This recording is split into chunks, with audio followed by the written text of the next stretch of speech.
Unboxing করতে গিয়ে হলো গন্ডগোল, সবই গেল হাত থেকে পড়ে। চলো আজকে যেটা অর্ডার করেছি সেটা রান্নাঘরের জিনিস। আমার বাসনপত্রগুলো ধোয়া মাজার পর বড্ড এলোমেলোভাবে পড়ে থাকে, তাই এদেরকে সেট করব বলে আজকে অর্ডার করেছিলাম, তাও আবার মিশো থেকে। এরকম একটা বক্সের মধ্যে করে অর্গানাইজারটা এসছে। চলো এটাকে এখন একসাথে আনপ্যাক করি। Hey guys, welcome and again welcome back to my YouTube channel.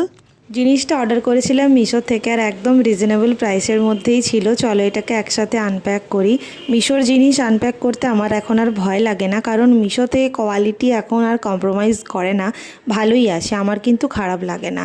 আজকেই ডেলিভারিটা পেয়েছি, ইভেন ফার্স্ট ডেলিভারি পেয়েছি, ডেটে 2-3 দিন আগেই জিনিসটা পৌঁছে গেছে।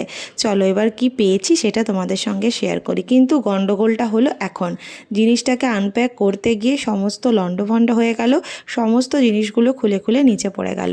চলো এবার এটাকে অর্গানাইজ করি। দেখে বুঝতে পারছো নিশ্চয়ই আমি কি নিয়েছি। ইয়েস, আমি নিয়েছি বাসনগুলো ধুয়ে রাখার জন্য একটা ঝুড়ি মতো, যেটার সাইজটা ছিল একটু ছোট্ট। আমার জায়গাটাও যেহেতু ছোট, তাই বেশি বড় সাইজ আমার দরকার ছিল না।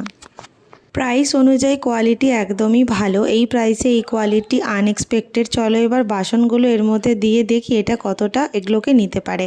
প্রথমে আমি বুঝতে পারছিলাম না যে কোন দিকটা কোন দিকে থাকবে। যাই হোক, আলটিমেট সবটা অর্গানাইজ করা গেছে। বারবার বললাম জিনিসের সাইজটা কিন্তু খুব ছোট। তোমাদের যদি ভীষণ বড় একটা দরকার হয় ডেফিনেটলি এটা বাই করো না, বাট ছোট্ট মতো দরকার হলে অবশ্যই বাই করতে পারো। এবার আমি বাসনগুলো দিয়ে এখানে দেখাবো এটা কতটা টেকসই হয়েছে।